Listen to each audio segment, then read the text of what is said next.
walaupun menurut abjad kita ini umat paling belakang, kan paling belakang kita ini toh, karena Nabi Muhammad adalah Nabi akhir, tapi akan dihisab lebih dulu, lewat di atas sirat lebih dulu, masuk surga lebih dahulu ketimbang umat-umat belakangan.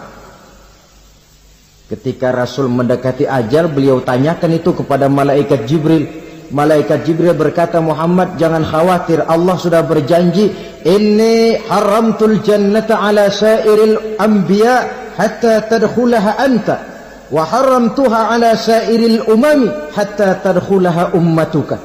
Surga aku haramkan buat seluruh nabi kecuali kalau engkau Muhammad sudah masuk ke dalamnya, dan surga aku haramkan buat seluruh umat kecuali kalau umatmu Muhammad sudah masuk ke dalamnya.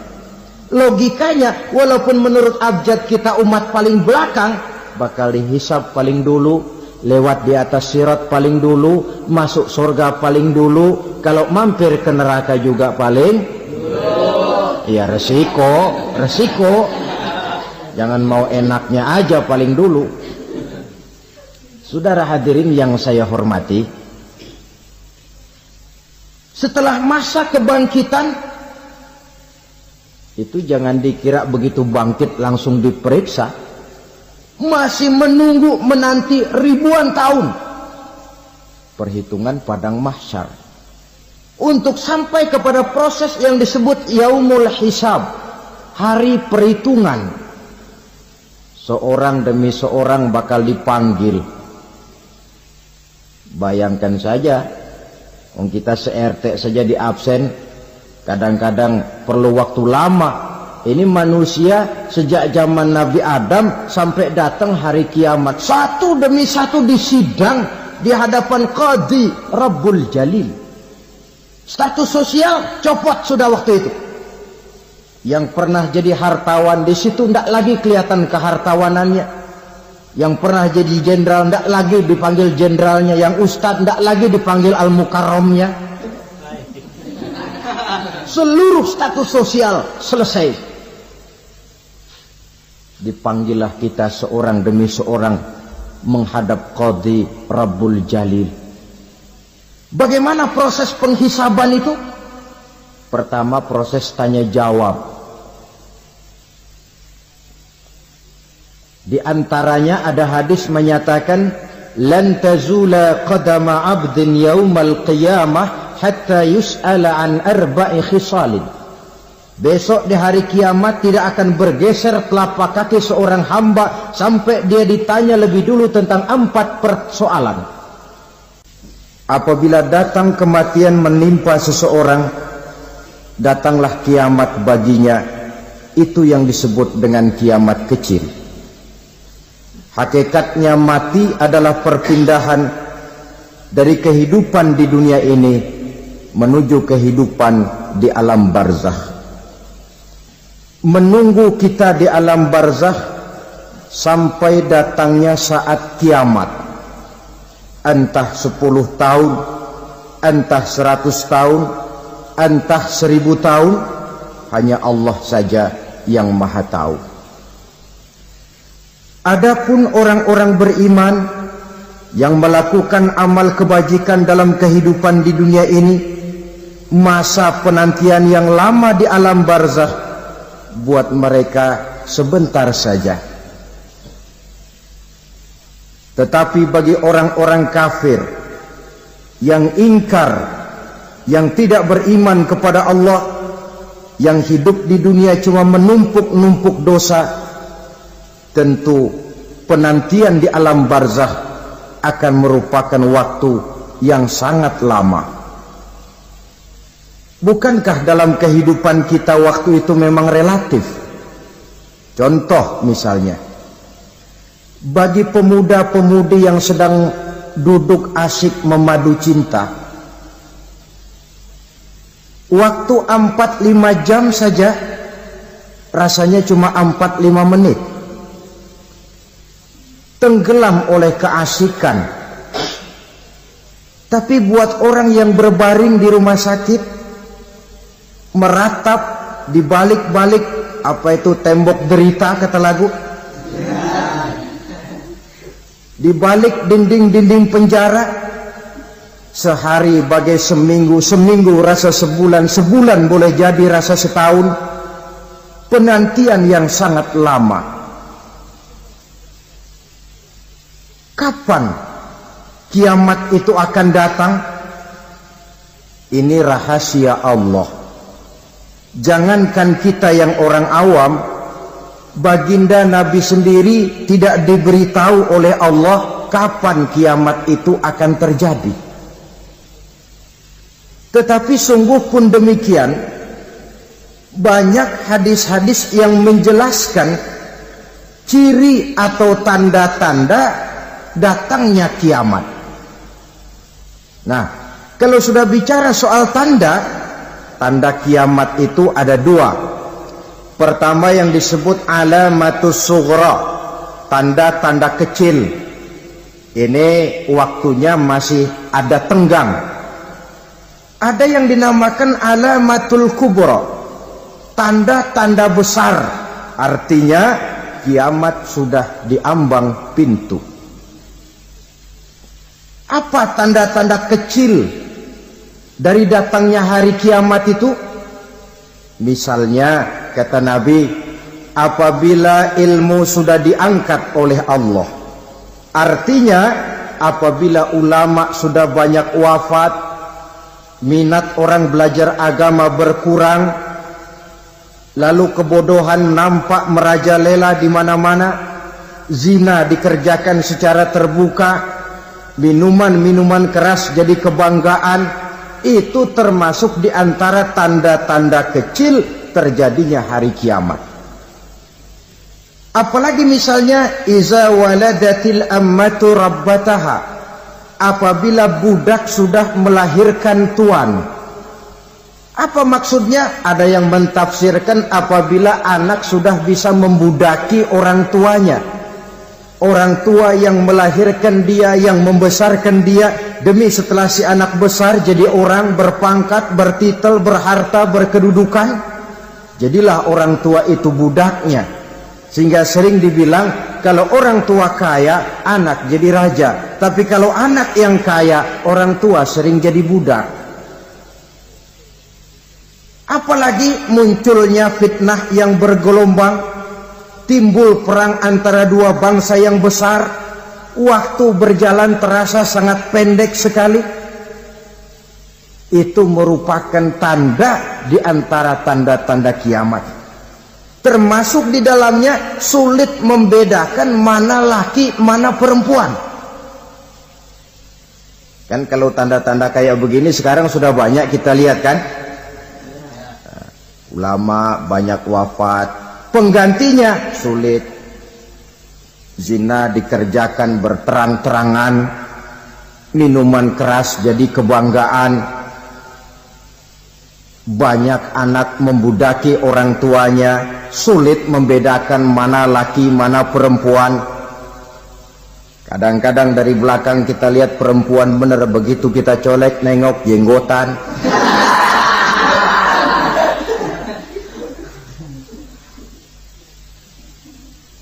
Ini termasuk tanda-tanda kecil, masih ada tenggang sampai akan terjadinya kiamat itu.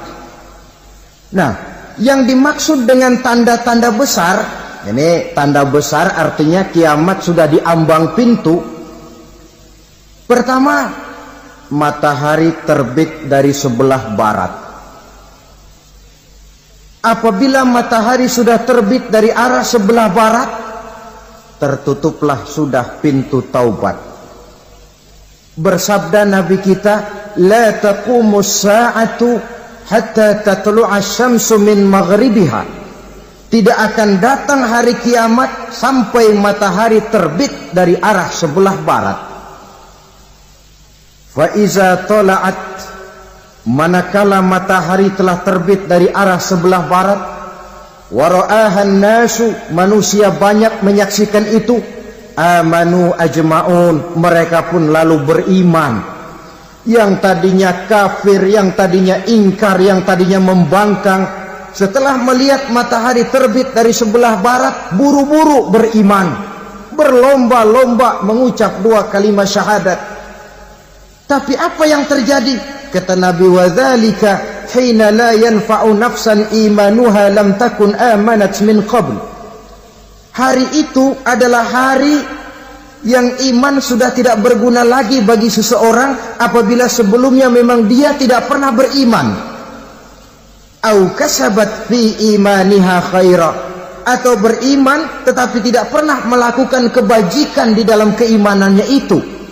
Hari yang sudah kaset, hari yang sudah terlambat, beriman tidak akan ada gunanya lagi. Ini pelajaran buat kita. Sebelum sang surya terbit dari sebelah barat, sebelum nafas sampai di tenggorokan, artinya pintu taubat masih terbuka. Kalau dua hal itu sudah terwujud, nafas sudah sampai di kerongkongan atau matahari sudah terbit dari arah sebelah barat, tertutuplah sudah pintu taubat. Tak ada lagi gunanya pangkat, jabatan, harta, bahkan beriman pun dalam suasana macam itu. Too late, kata orang Kulon. Sudah terlambat. Matahari terbit dari arah sebelah barat. Itu tanda besar, artinya kiamat sudah di ambang pintu. Lalu apalagi tanda besar? Munculnya Dajjal. Dajjal artinya pendusta-pendusta yang menyesatkan manusia. Ada dua macam Dajjal, saudara. Ada Dajjal kecil, ini Dajjal kelas teri. Kalau ini sejak zaman Rasulullah sudah ada itu. Tiap zaman ada. Di zaman Rasulullah misalnya ada yang bernama Aswad al-Unsi dari Yaman. Ada yang namanya Musailamah al-Kazzab dari Yamama. Ada yang namanya Ibnu Sayyad dari Madinah. Ini Dajjal di zaman Rasul. Musailamatul Kazzab memproklamirkan diri jadi nabi dia. Di zaman Rasul masih hidup. Ini Dajjal zaman Nabi. Di zaman sahabat muncul Dajjal. Di zaman kita sekarang ini Dajjal pun gentayangan. Dajjal kelas teri. Kerjanya mendustakan manusia, menyesatkan manusia, memalingkan manusia dari jalan yang benar dan diridhoi oleh Allah Subhanahu wa ta'ala. Adapun yang merupakan tanda besar dari datangnya kiamat, Dajjal kelas kakap. Pembohong-pembohong besar yang menyesatkan masyarakat manusia berpaling dari jalan Allah mengikuti jalan mereka. Apa sih ciri Dajjal itu? Kata Nabi dalam hadis Bukhari Muslim, Inna Dajjala, sesungguhnya yang namanya Dajjal itu yakhruju, satu saat akan muncul mendekati hari kiamat. Wa inna ma'ahu ma'an, si Dajjal ini membawa air. Wa naran, dan juga membawa api. Dua simbol. Di tangan yang satu dia bawa air, di tangan yang satu dia bawa api. Wa ammal ladzi yarahu an-nasu ma'an fanarun. Adapun yang orang banyak lihat air, hakikatnya adalah api. Yang dilihat api, hakikatnya adalah air. Oleh sebab itu, kalau api yang ditawarkan, ambillah air. Kalau air yang ditawarkan, pilihlah api. Maksudnya apa ini? Ini bahasa simbol, saudara-saudara. Dajjal bicaranya seolah-olah untuk kepentingan manusia, menawarkan surga. Surga yang dia tawarkan hakikatnya neraka. Hai manusia, kalau kau mau bahagia, jangan dekat-dekat dengan agama. Solat itu tidak efektif dan efisien, tidak produktif dari segi ekonomi itu. Menghadiri majelis taklim cuma buang-buang waktu. Tahajud, tasbih, tahlil, baca Quran, apa itu? Pekerjaan mubazir saja. Hidup ini cuma sekali, masa yang cuma sekali, manfaatkan dengan sebaik-baiknya. Mumpung, dibawanya sifat mumpung tetapi dalam pengertian yang sangat negatif. Bicaranya seolah-olah untuk kepentingan manusia, tetapi sebenarnya menjerumuskan manusia. Menawarkan air, tapi sebenarnya api. Menawarkan api, tapi hakikatnya air. Buat apa kamu sholat? Buat apa kamu bayar zakat? Buat apa kamu puasa? Surga yang dicanangkan Dajjal, hakikatnya neraka. Neraka yang digambarkan Dajjal, pada dasarnya adalah surga. Jadi memutarbalikkan fakta itu kerjaan Dajjal. Yang hak jadi batil, yang batil dibilang hak, yang benar jadi salah, yang salah malah jadi benar. Tuntunan disuruh jadi tontonan, tontonan malah menjadi tuntunan. Itu pekerjaan Dajjal profesinya. Zamannya Nabi Adam, Dajjalnya kan iblis. Betul? Betul. Apa sih gang kerayuan iblis itu? Allah setelah menciptakan Nabi Adam kan bilang, Adam, kau dan istrimu Hawa tinggal di surga ini. Seluruh fasilitas yang ada di surga persilahkan kau nikmati. Satu yang tidak boleh, jangan coba-coba dekati pohon khuldi. Dekat saja jangan, apalagi sampai memetiknya. Datang Dajjal yang namanya iblis ini. Adam, kamu tahu nggak kenapa tidak boleh makan buah khuldi? Ya nggak tahu, pokoknya saya dilarang. Bodoh kamu, Dam. Khuldun artinya kekal. Kalau kamu makan itu buah, kau akan kekal di surga buat selamanya. Allah tidak kepengen, maka dilarang kamu makan buah khuldi. Kalau kau ingin kekal di surga, Adam, makan saja. Saya bicara begini ini untuk kepentingan kamu, Adam. Ini kan ciri-ciri Dajjal.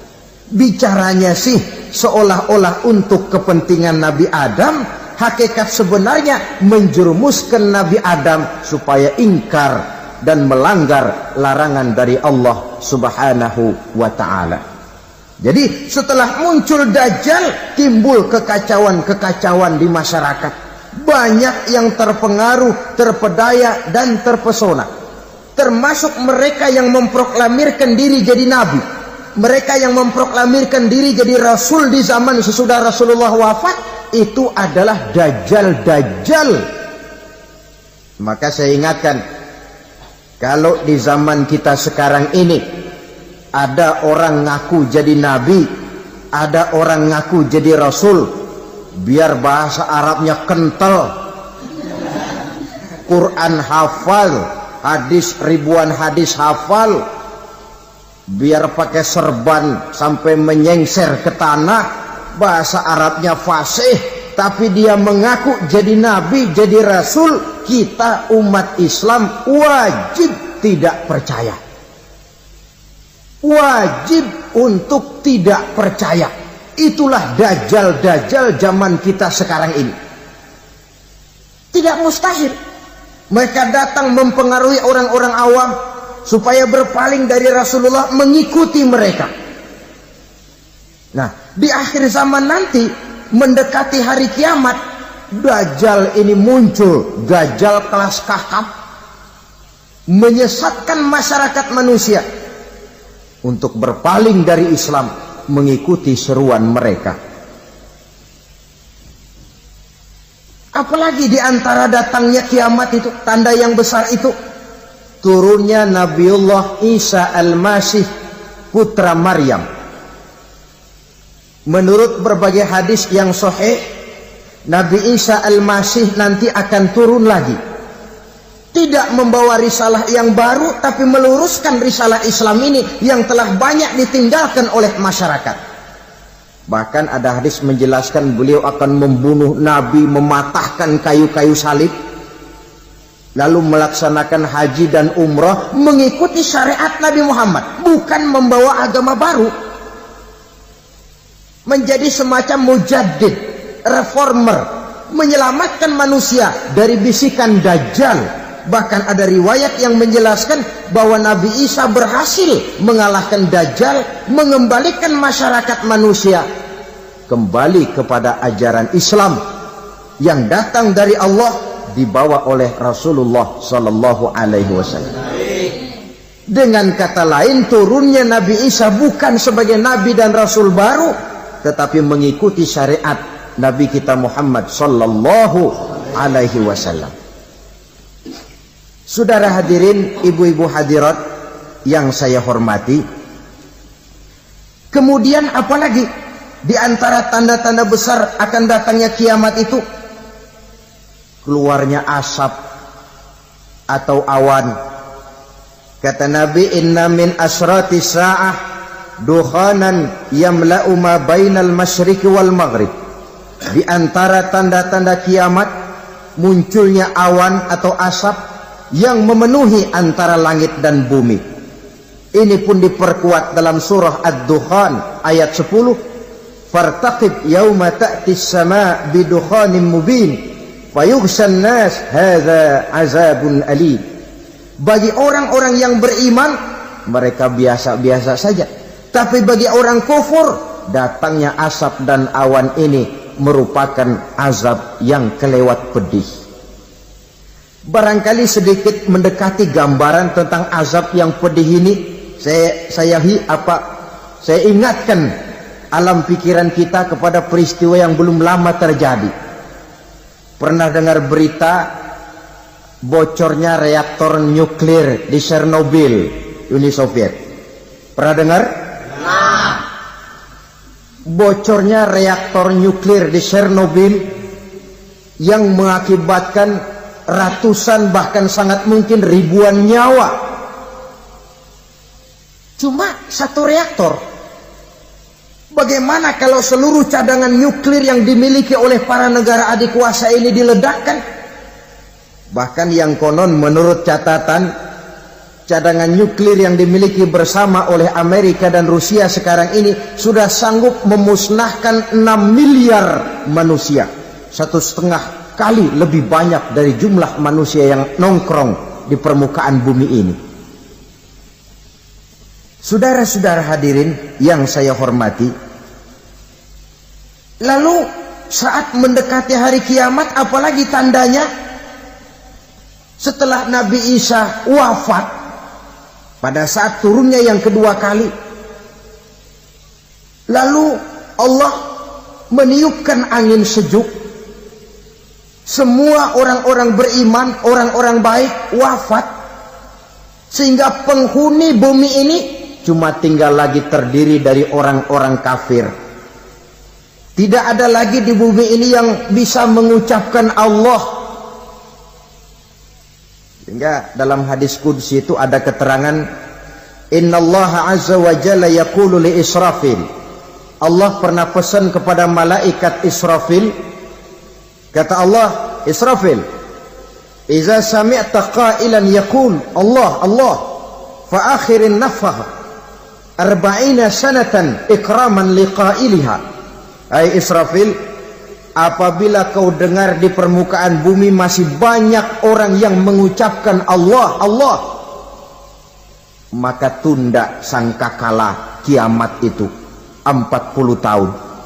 Untuk apa? Ikraman liqailiha, menghormati orang yang mengucapkan Allah Allah itu. Wah, jadi karena sekarang masih banyak yang mengucapkan Allah, besar hatilah kita, masih jauh kiamat itu. Tapi jangan lupa, kiamat pribadi, kiamat kecil itu yang nggak kita sangka-sangka. Ajal datang mencabut nyawa, itu kiamat pribadi. Dan itu yang pasti kita hadapi. Dan itu yang membuat kita tidak boleh bersikap main-main di dalam kehidupan sekarang ini. Saudara hadirin yang saya hormati, tidak ada lagi orang-orang muslim. Seluruh penduduk dunia ini kafir. Lalu terciptalah struktur sosial yang berlandaskan prinsip hidup semau gue. Bakal terjadilah prinsip di mana yang kaya menyantap yang miskin, yang kuat menindas yang lemah. Hidup sudah bagaikan di rimba belantara. Berlaku hukum rimba. Siapa yang kuat dia yang menang. Siapa yang lemah menjadi mangsa. Timbul kekacauan. Maksiat merajalela. Munkarat menjadi-jadi. Sehingga isi bumi ini penuh dengan segala macam perbuatan dosa. Tidak ada perlunya lagi alam diperpanjang temponya. Datang saat yang sudah dijanjikan oleh Allah Azza wa Jalla, maka terjadilah yang disebut kiamat kubra, kiamat besar, kiamat hancur-hancuran. Bagaimana kejadian ini dimulai? Dalam surah Az-Zumar ayat 68, Allah Subhanahu wa taala berfirman, "Wa nufikha fis-suri fasa'iqa man fis samawati wa man fil ardi illa man sya'allahu." Maka manakala ditiuplah sangkakala, terkejutlah seluruh yang ada di langit dan seluruh yang ada di bumi. Bila saat kiamat datang, Allah perintah malaikat Israfil, Israfil, tiup sangkakalamu. Ditiuplah sangkakala oleh malaikat Israfil. Yang akibat daripada tiupan itu, seluruh yang ada di langit, seluruh yang ada di permukaan bumi terkejut. Yang ada di langit siapa? Malaikat kan. Bayangin aja kalau malaikat kaget, apalagi kita. Terkejut seluruh makhluk yang ada di bumi, yang ada di langit mendengar suara sangkakala itu. Bunyinya tidak sanggup kita bayangkan dahsyatnya. Ledakan nuklir, ledakan neutron, belum apa-apa ketimbang bunyi sangkakala malaikat Israfil ini. Nah, lalu mendengar bunyi sangkakala ini, gemparlah makhluk, kacaulah alam.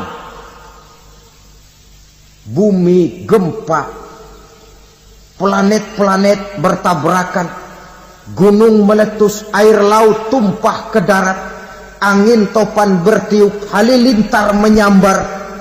Lalu semua yang bernama hidup mati total.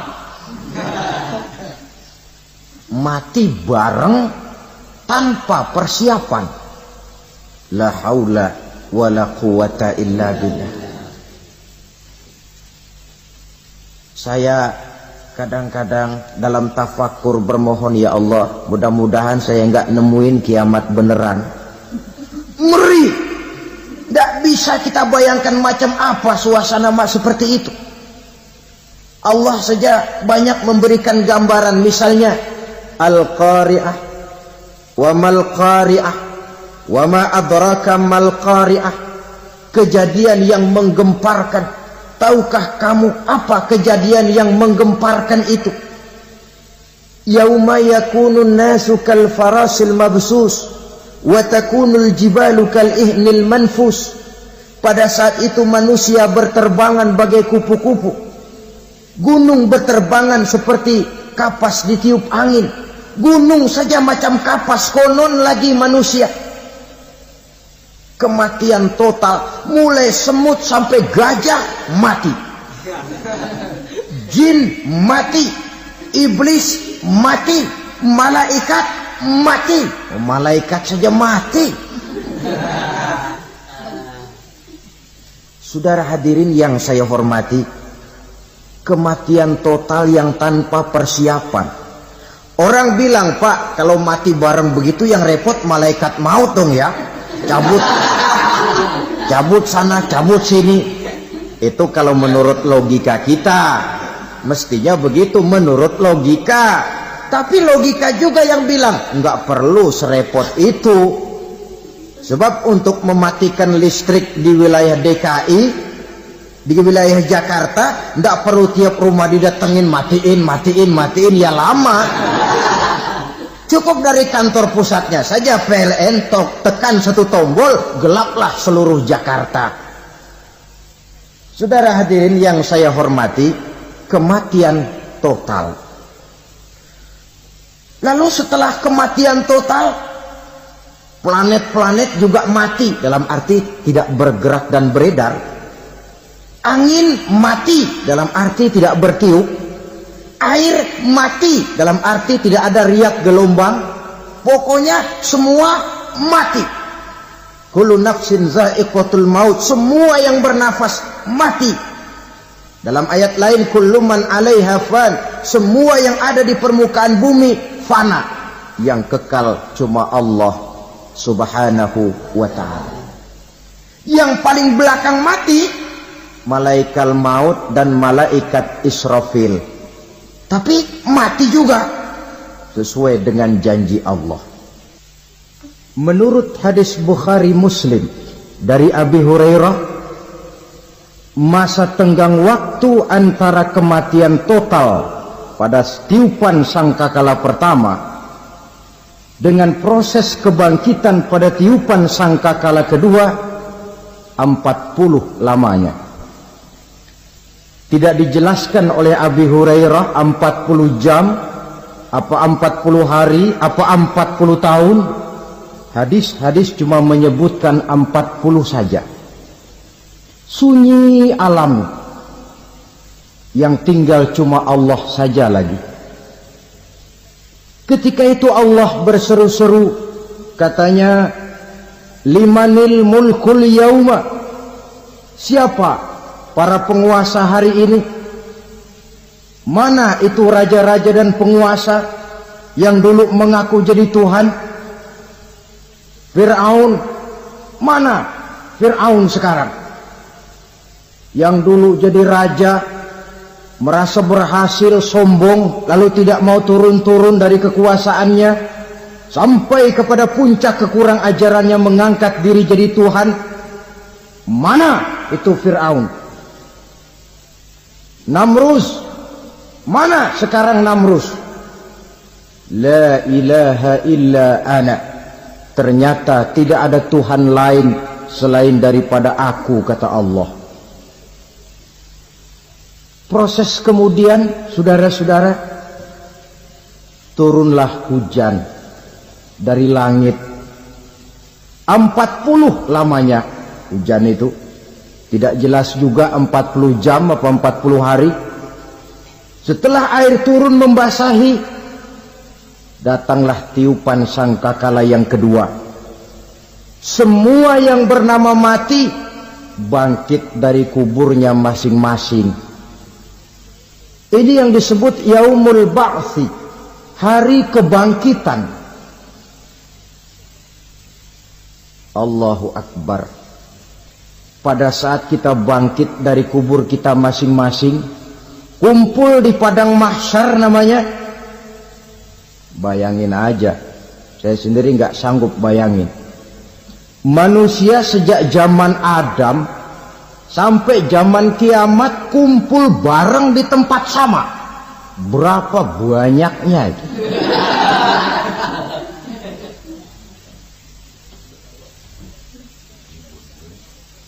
Dan yang luar biasa, menurut satu riwayat, pada saat bangkit itu, Masya Allah, roman muka kita berubah, disesuaikan dengan amalan kita waktu di dunia ini. Barang siapa yang waktu di dunia amalannya itu amalan tikus, di akhirat nanti dia bangkit dari kubur, mukanya seperti muka tikus. Gagah betul badannya, tapi mukanya seperti tikus. Kenapa? Amalannya waktu di dunia seperti amalan tikus. Apa amalan tikus itu? Suka ngegeragoti barang yang sudah disimpan rapi-rapi. Orang sudah simpan uang rapi-rapi, simpan perhiasan rapi-rapi, digeragoti oleh tikus. Maling-maling, pencoleng-pencoleng, koruptor-koruptor, itu nanti di akhirat nanti kita lihat mukanya seperti muka tikus. Oh, ini waktu di dunia suka nyolong. Hanya seperti muka tikus. Barang siapa yang waktu di dunia ini amalannya itu amalan macan, dia akan bangkit nanti mukanya seperti muka macan. Apa amalan macan? Macan itu amalannya menang-menangan. Orang yang mau menang saja nggak mau mengalah. Coba lihat di hutan. Kenal hutan nggak? Nah. Di hutan, raja hutan di mana-mana pasti macan. Betul kan? Betul. Padahal hutan belum pernah bikin pemilihan umum.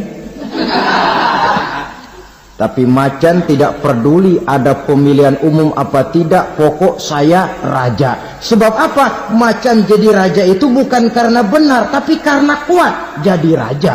Setelah dia jadi raja, rakyat hutan yang mesti dilindungi malah dimakan oleh raja macan. Kambing rakyat hutan dimakan oleh macan. Ayam rakyat hutan dimakan oleh macan. Itu nanti kita lihat di akhirat itu mukanya seperti muka macan, gagah betul. Lalu barang siapa yang di dunia ini amalannya itu seperti amalan anjing, nanti dia punya muka seperti muka anjing. Apa amalan anjing? Pertama, anjing itu kalau disuruh jaga rumah, dia tidak bisa membedakan mana maling, mana tamu. Biar yang datang maling kalau bawa tulang, anjing kalem. Yang kedua, anjing itu akan setia kepada siapa saja yang memberinya roti. Siapa yang memberinya roti, itulah majikannya. Apa kata majikannya, pasti dia laksanakan. Soal benar atau salah, dia tidak peduli. Setelah anjing dapat roti, dia tidak punya pilihan lain kecuali bilang, abdi mah kumaha juragan wae ayeuna mah.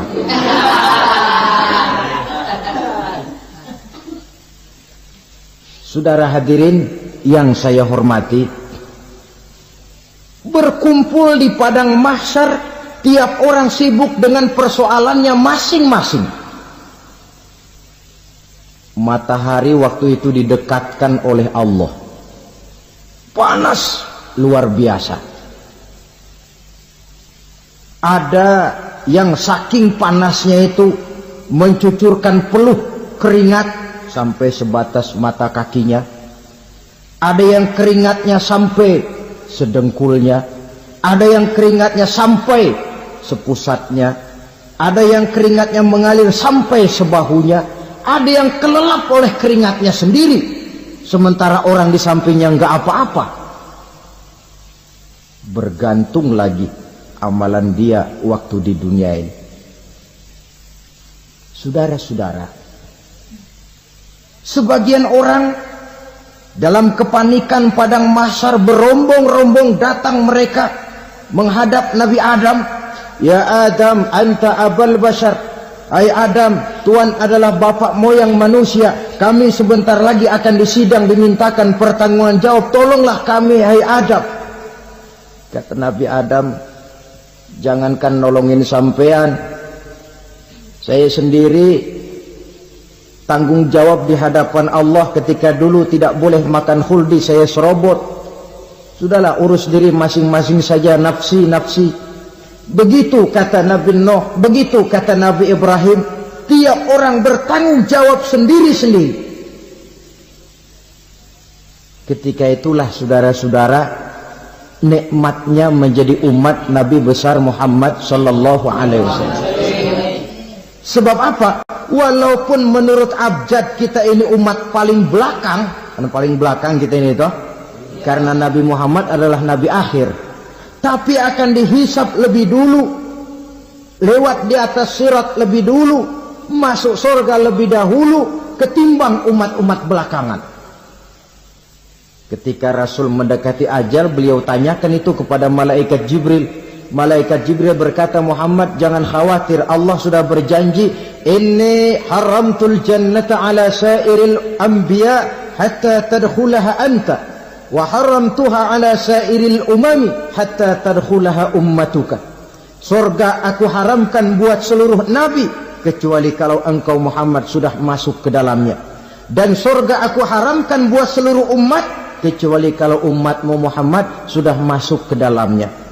Logikanya, walaupun menurut abjad kita umat paling belakang, bakal dihisab paling dulu, lewat di atas sirat paling dulu, masuk surga paling dulu, kalau mampir ke neraka juga paling dulu. Ya resiko. Jangan mau enaknya aja paling dulu.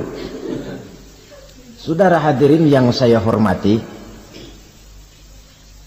setelah masa kebangkitan itu jangan dikira begitu bangkit langsung diperiksa. Masih menunggu menanti ribuan tahun perhitungan padang mahsyar untuk sampai kepada proses yang disebut yaumul hisab, hari perhitungan. Seorang demi seorang bakal dipanggil. Bayangkan saja, kita se-RT saja di absen, kadang-kadang perlu waktu lama. Ini manusia sejak zaman Nabi Adam sampai datang hari kiamat, satu demi satu disidang di hadapan Qadhi Rabbul Jalil. Status sosial copot sudah waktu itu. Yang pernah jadi hartawan di situ tidak lagi kelihatan kehartawanannya. Yang pernah jadi jenderal tidak lagi dipanggil jenderalnya. Yang ustadz tidak lagi dipanggil al-mukarramnya. Seluruh status sosial selesai. Dipanggillah kita seorang demi seorang menghadap Qadhi Rabbul Jalil. Bagaimana proses penghisaban itu? Pertama, proses tanya jawab. Di antaranya ada hadis menyatakan, lan tazula qadama 'abdin yaumal qiyamah hatta yus'ala an arba'i khisalin. Besok di hari kiamat tidak akan bergeser telapak kaki seorang hamba sampai dia ditanya lebih dulu tentang 4 persoalan. Tentang ilmunya. Kemana ilmu itu diamalkan? Tentang umurnya. Di mana umur itu dihabiskan? Tentang masa mudanya. Kemana masa muda itu dipakai? Tentang hartanya. Dari mana harta itu didapat dan kemana harta itu dibelanjakan. Ini termasuk proses tanya jawab. Jadi kalau istilah pengadilan dunia, nama Fulan bin Fulan. Kamu waktu di dunia diberikan umur panjang untuk apa? Pernah mengalami masa muda, kemana kau habiskan masa remajamu? Kau diamanahkan ilmu, dengan apa ilmumu kau amalkan? Kau diberikan harta, dari mana harta kau dapat, kemana kau belanjakan? Tak seorang pun yang bisa mungkir. Sebab apa? Dikala itu yang menjadi saksi bukan orang. Yang menjadi saksi adalah seluruh anggota badan kita. Tangan bicara, kaki jadi saksi terhadap seluruh amalan yang pernah kita kerjakan pada saat kehidupan di alam dunia ini. Selesai proses tanya jawab, lalu diperlihatkan buku catatan kita waktu hidup di dunia ini. Jangan lupa Allah itu menyiapkan 2 superkomputer kepada kita. Sebelah ditempelin sebelah kanan, yang sebelah tempelin di sebelah kiri. Komputer itu namanya Raqib dan Atid. 2 malaikat yang apabila baik kita lakukan, refleks saja akan menulis kebajikan kita. Jahat kita kerjakan, akan tertulis. Catatan itu nanti diperlihatkan kepada kita. Waduh, alangkah malunya pada saat diperlihatkan catatan kita, buku rapot kita merah melulu. Barangkali diperiksa sambil diomelin, brengsek lo. Buku merah melulu begini, bagaimana waktu hidup di dunia? Tidak cukup diperlihatkan buku catatan kehidupan, rekaman kehidupan. Rekaman kehidupan kita secara utuh sejak terlahir sampai ajal datang merenggut nyawa. Barangkali mirip dengan video sekarang ini. di mana terekam dengan baik seluruh kegiatan kita, sejak yang sekecil-kecilnya sampai kepada yang sebesar-besarnya. Untuk kemudian kita pun menerima balasan. In khairan fa khairun wa in syarran fa syarrun. Kalau baik ya baik balasannya, kalau jahat ya jahat juga balasannya. Catatan-catatan kita diberikan. Kalau banyak kebajikannya diberikan di tangan kanan dengan cara yang halus. Kalau banyak kejahatannya diberikan dari sebelah kiri atau dilempar dari belakang.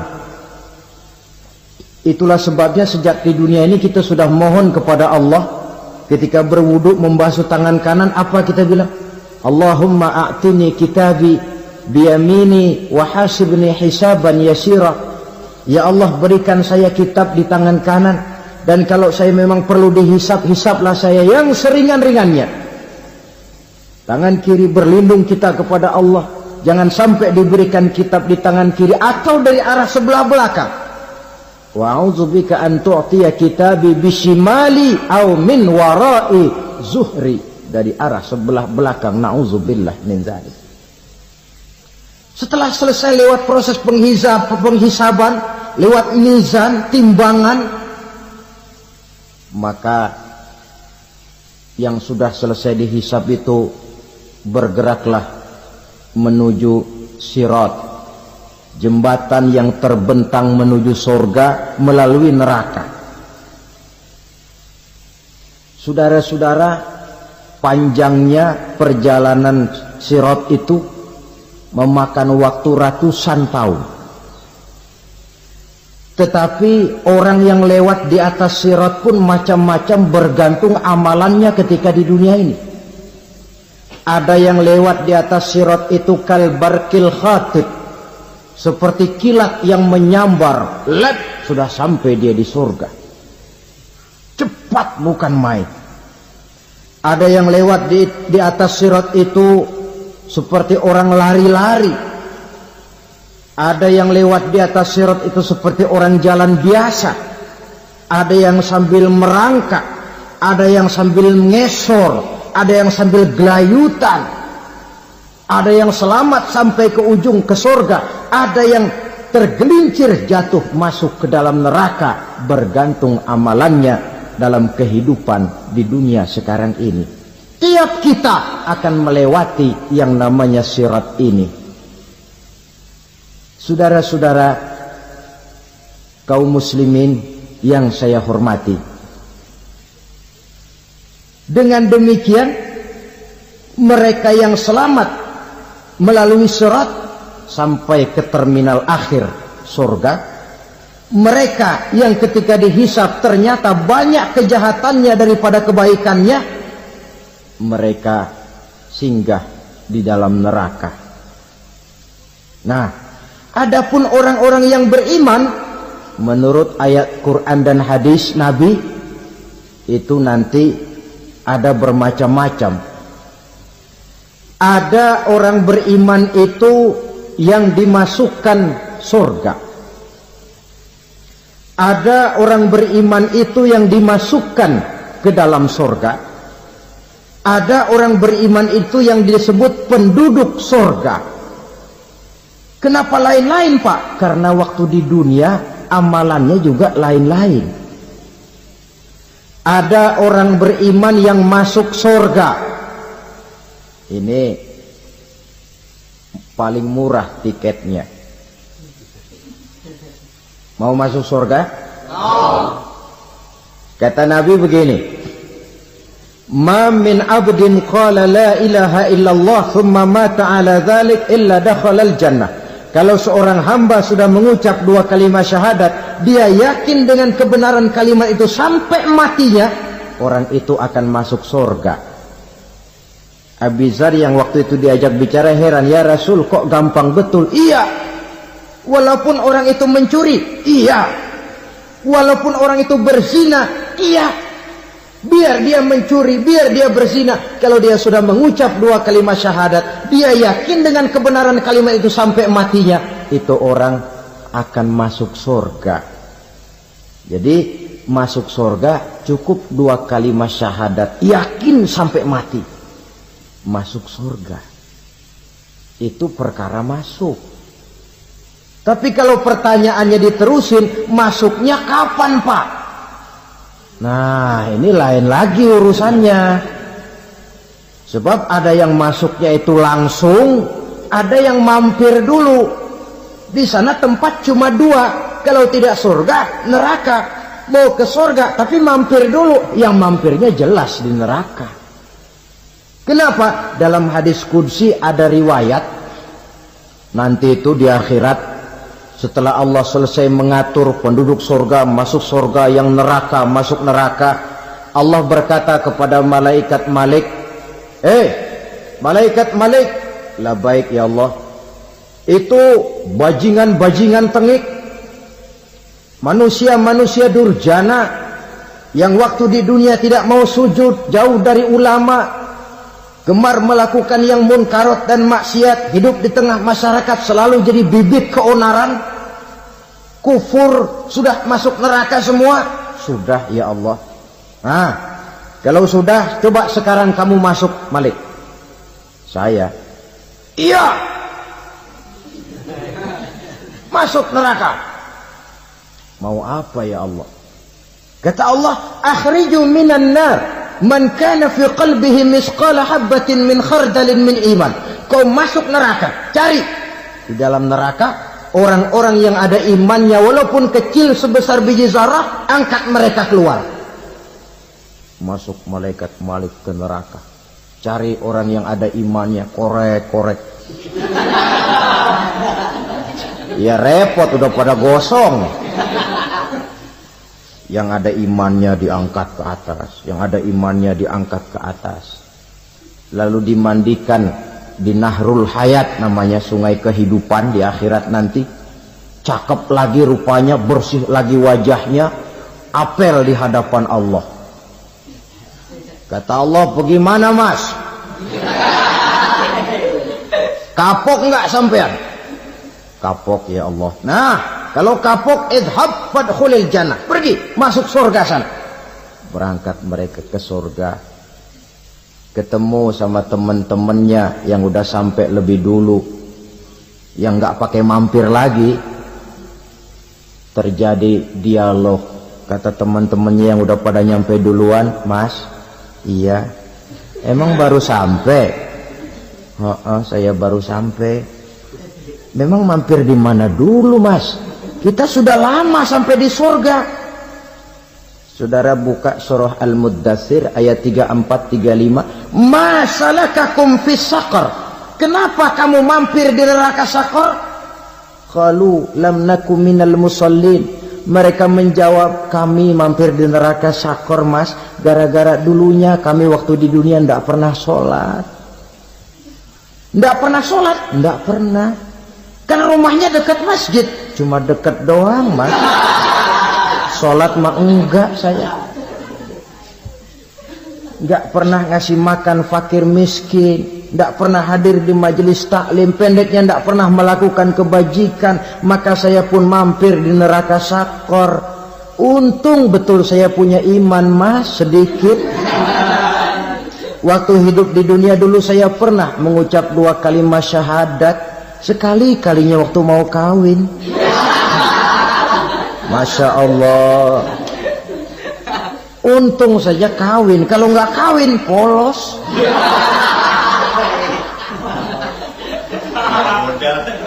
Itu juga pengulu sudah setengah mati ngajarin.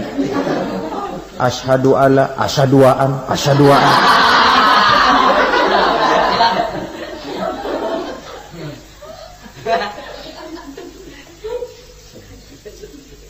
Ini namanya masuk surga, ada mampir dulu.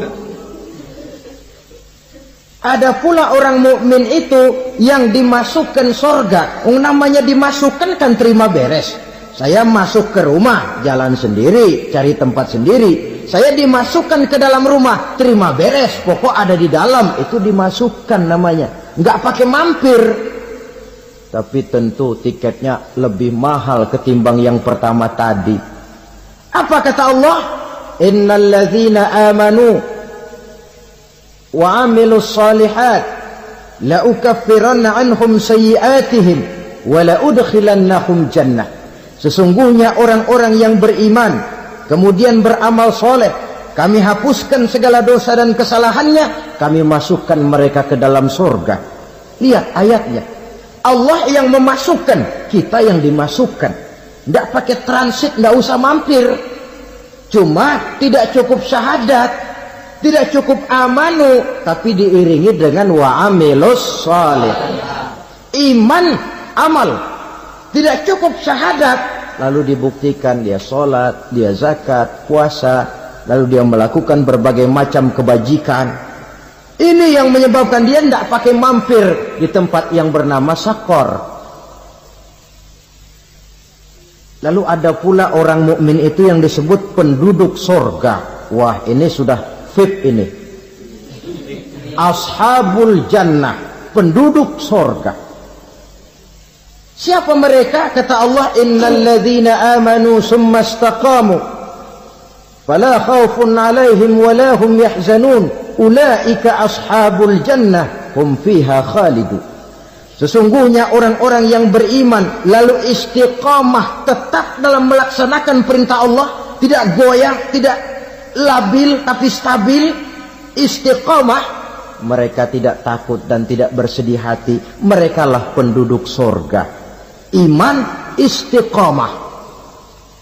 Tidak punya duit, sembahyang. Banyak duit, sembahyang.